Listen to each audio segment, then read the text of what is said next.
Akhir. Assalamualaikum warahmatullahi wabarakatuh. Assalamualaikum. Buya, perkenalkan nama saya Khairul Saleh, Pak Khairul. Jamaah Nabawi. Jadi saya ngikutin dari awal tadi, Buya. Mungkin ada satu pertanyaan juga yang masih bisa dibantu dijelaskan. Tapi setelah beberapa hal yang disampaikan Buya tadi tentang Shaddad bin Aus, Ubadah bin Somit, dan kebetulan saya sempat dulu ke sana itu di Palestina itu Al-Quds, Baitul Maqdis, dan kejadiannya memang unik. Satu saat itu ada orang Palestina yang memang dari rombongan narik untuk ziarah ke Shaddad bin Aus sama Ubadah bin Somit. Kita nggak sengaja misal dari rombongan, akhirnya terpisah dan ketinggalan memang akhirnya karena nggak tahu jalan, notok, tatak tutok istilah kesana kemari nyari nanya jalan. Terus kedua ada pernyataan dari mursyid juga sebetulnya dari Abu Yadim Jati Cidahu. Beliau mengatakan selalu itu diulang-ulang di hadapan santrinya. Pernyataannya begini, Buya. Jadi kalau ditanya tentang thariqahnya, Abu Ya tidak pernah ngaku. Padahal beliau sudah maklum diketahui dan sudah mafhum bahwa beliau itu mursyid thariqah dari Fadiliyah. Ditanya sama santrinya, thariqahnya apa? Thariqah aing mah ngaji. Thariqah saya itu ngaji. Dan itu diulang-ulang dan itu masyhur sampai sekarang. Jadi kalau ditanya tentang thariqah Abu Ya, thariqah saya ngaji. Bahasa Sundanya begitu, cuman bahasa Sunda yang logat Banten kira-kira begitu. Kedua, dari pernyataan dari Syekh Nawawi Al-Bantani ketika ditanya tentang wajibkah berthariqah, Syekh Nawawi tidak menjawab. Nah, saya kenal itu atau mengetahui sedikit tentang thariqah itu dari pernyataan-pernyataan para guru-guru yang saya dengar fatwanya begitu atau pendapatnya. Jadi bahkan ada satu pernyataan begini dari satu guru tentang thariqah itu terbagi dua katanya. Thariqah perjalanan atau thariqah madhab yang dikatakan syariat, ada di situ Imam Hanafi, Imam Maliki, Imam Syafi'i sama Imam Ahmad bin Hambal. Itu dikatakan thariqah madhab. Itu syariat atau fikih yang kita pakai sehari-hari. Kedua adalah thariqah dzikir. Thariqah dzikir kita kenal semua, udah dengar diajarin sama Buya di sini. Ada thariqah Sadiliyah, ada mursyidnya sendiri, ada imamnya sendiri. Ada thariqah Naqsabandi, ada thariqah Qadiriyah, ada mursyid sendiri. Nah, ini berujung kepada satu pertanyaan yang mengatakan bahwa itu thariqah madhab itu wajib. Thariqah yang dikatakan fikih itu wajib punya imam, punya madhab, itu wajib gitu. Bagaimana kedudukannya dengan thariqah dzikir? Apakah kita ini yang awam wajib berthariqah? Karena saya perhatikan juga kalau para habaib, para sayyid itu ya tidak banyak yang berthariqah. Bahkan thariqah am yang diambil seperti pembacaan Ratibul Haddad, Ratibul Atos, itu thariqah yang am yang sudah diijazahkan oleh para imam. Abdurrahman Atos sama Abdullah bin Al-Haddad. Itu ijazah langsung am yang dipakai langsung oleh para jamaah. Dan makanya banyak majelis-majelis zikir yang tanpa ijazah katakan, apalagi bayat yang dikatakan Buya tadi. Pertanyaan saya satu, kenapa juga para habaib juga nggak banyak yang berthariqah itu, nggak banyak. Saya tanya langsung, Bib, kenapa itu para habaib? Ya kan saya udah ada datunya sendiri ngajakin rotib, baca aja rotib katanya begitu. Begitu Kiai. Baik. Makasih. Assalamualaikum warahmatullahi wabarakatuh. Pak Khairul ini pemain lama di thariqah ya. Saya akhirnya ketemu juga dengan murid Abu Yadim Yati. Sebelumnya 3 bulan lalu saya ziarah ke sana. Ya. Betul, beliau kalau ditanya thorikoh Abuya apa? Saya dulu nggak tahu kalau beliau pernah ngomong begitu. Karena kita di majelis, kita jawabnya sama. Thorikoh antum apa? Jawabannya sama. Thorikoh saya taklim, ta'alum, ngaji. Saya baru dengar Pak, barusan. Ternyata Abuya Dimyati, kalau ditanya thorikohnya apa, bukan Syazili, bukan Qadiri, bukan Naqsyabandi. Tapi jawabannya ngaji. Apa maksudnya? Beliau sedang mengajak, kalau ada orang belajar zikir, zikir itu kan sudah pakem, udah kaku, udah begitu-gitu aja. Orang yang zikir, kebakar Pak. Kalau dia cuma zikir, penawarnya adalah taklim. Jadi kenapa banyak, mohon maaf ya, orang belajar zikir kemudian jadi aneh-aneh, karena dia nggak ngaji. Itu yang dimaksud oleh Abuya Dimyati. Maka murid-murid beliau yang ngaji terus bertorikot pasti pada waras seperti Bapak. Tapi kalau yang cuma zikir-zikir doang, wah itu udah nggak jelas tuh. Jalan, rambut udah nggak keurus, kemana-mana, udah gak jelas. Karena dia sudah masuk ke alam lain, dimensinya bukan dimensi ini lagi. Udah nggak bisa balik, susah baliknya. Maka beliau menyindir orang-orang yang mencukupkan thorikoh itu dengan hanya ambil wirid, zikir, kebakar Pak. Zikir itu panas, coba aja zikir. Allah, langsung hangat tuh. Hangat langsung. Kalau melewati dosisnya, bisa kebakar badan kita. Ini ibarat saja. Seperti orang kebakar amat teks. Jadi ini saling tawar-menawar. Ngaji doang, garing. Benar gak? Maka orang yang jago baca kitab, tapi tidak ahli wirid, garing ilmunya. Bosan kita dengernya. Ustadz ini ngoceh doang. Gitu.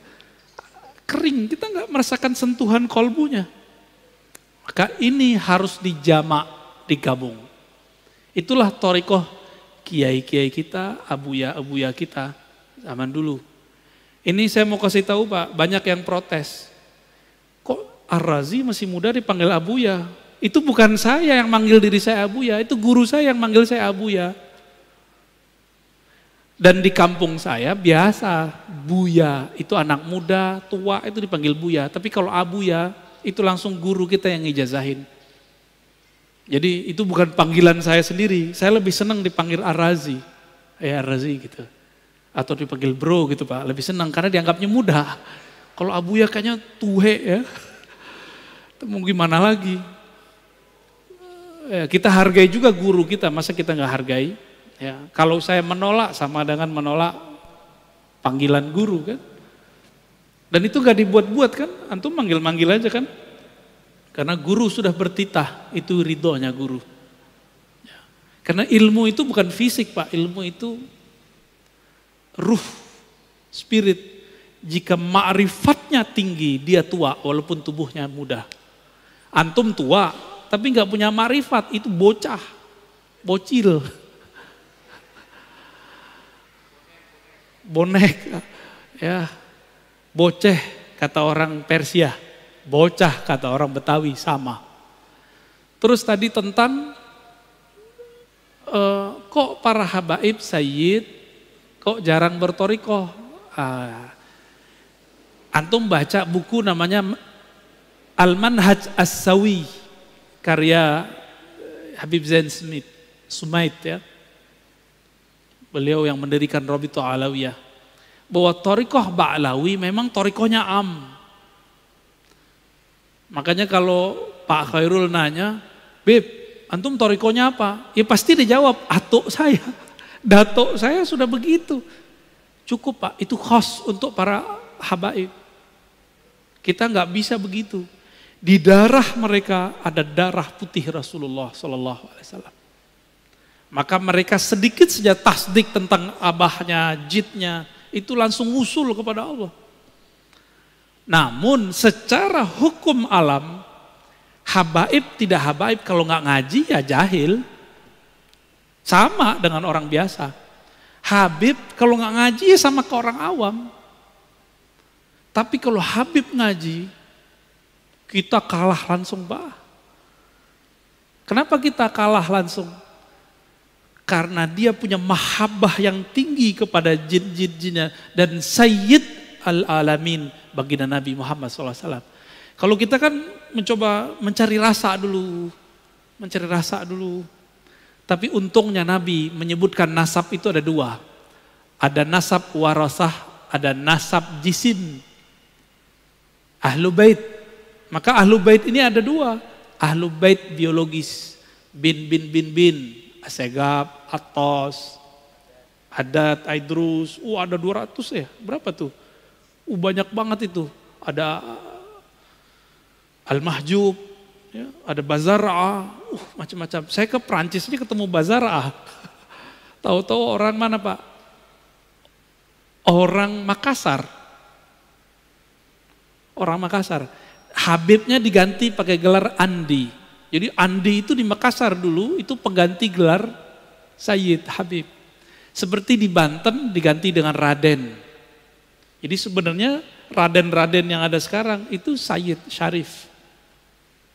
Namun ada yang jalur yang kuat, ada jalurnya dianggap kurang kuat oleh Robito Alawiyah, jalur Azmat Khan. Itu kurang kuat. Ya. Tapi kalau bagi saya semuanya zuriat Rasulullah, saya hormat dan saya angkat tangan kepada mereka ya. Karena khawatir ini pesan Rasulullah sallallahu alaihi wasallam. Jadi memang ijazahnya Thariqah Ba'alawiyah itu am. Kalau mereka ngambil am, ya dapatnya am. Kalau mereka mengikuti jid yang aslinya, siapa jid aslinya? Sayyidina Ali. Sayyidina Ali ngambil talqin jamaah atau talqinnya khas tadi. Ngambil talqinnya khas, fardi, beliau berdua dengan Nabi. Maka Sayyid Habib yang ideal, dia punya guru spiritual yang mentalkin dia secara khas. Baru tergabung dalam dirinya Habib zahir dan batin. Kalau enggak, antum bisa lebih tinggi derajat kerohaniannya dari seorang Habib, bisa. Tapi jangan GR dulu, dia punya jid namanya Ali. Punya jeddah namanya Fatimah. Itu beres urusan mereka tuh. Punya Hasan wal Husain yang Nabi katakan Sayyidah Syababil Jannah. Jadi mereka kirim Fatihah aja atau salawat kepada Nabi, lalu keluarga Nabi. Langsung bergetar itu dirinya. Coba lihat Al-Habib Umar. Setiap salawat beliau sudah hanyut, Pak. Hanyut beliau langsung. Karena cerita tentang jidnya beliau. Baginda Nabi Muhammad sallallahu alaihi wasallam. Namun hati-hati para habaib Sayyid ini jangan mengerdilkan rahmat Allah. Kan ada tadi jalur zuriat nur yang turunnya ke ulama meskipun bukan anak biologis Rasulullah. Makanya dulu para sadah, para asyraf, mereka juga berguru ke kiai-kiai yang bukan Sayyid. Kenapa? Mereka menganggap walaupun saya Sayyid, antum pewaris ilmu jid aneh, gitu ngomongnya. Maka mereka pun juga ngaji kepada para masyaikh, para kiai yang bukan Sayyid. Karena pada hakikatnya pewaris Nabi itu bukan pewaris jisim saja, tapi al-ulama warasatul anbiya. Siapa saja yang ada nur khasyah, rasa takut kepada Allah di kolbunya, dialah pewaris Rasulullah yang sebenarnya. Meskipun tidak ada Sayyidnya, tidak ada Habibnya. Jika nanti dikumpulkan di hari kiamat, yang pertama Nabi panggil ya dia. Kira-kira begitu, ya. Jadi kita nggak boleh suuzon Pak sama habaib, nanti suul adab Pak, gugur semua thariqat Bapak nanti, zikir-zikir Bapak hilang ntar, sholawatnya nggak nyampe. Nah, ini terakhir saya jawab, ada sebuah sholawat yang diajarkan Nabi, hadis Sahih Bukhari Muslim, apa kata Nabi? Bacalah sholawat, Allahumma salli ala Muhammad wa ala alihi wa azwajihi wa dzurriyyatihi.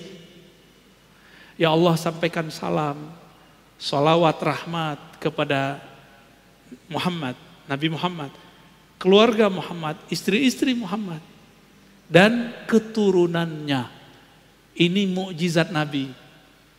Keturunannya sampai sekarang masih ada. Jadi antum baca sholawat tuh mereka dapat Pak, zuriatnya. Tapi zuriat ada dua, zuriat ruhi, zuriat jasadi. Jadi kita-kita yang bukan Raden, bukan Sayyid, punya kesempatan menjadi dzurriyyat ruhi. Semoga kita bagian dari mereka, amin ya rabbal alamin.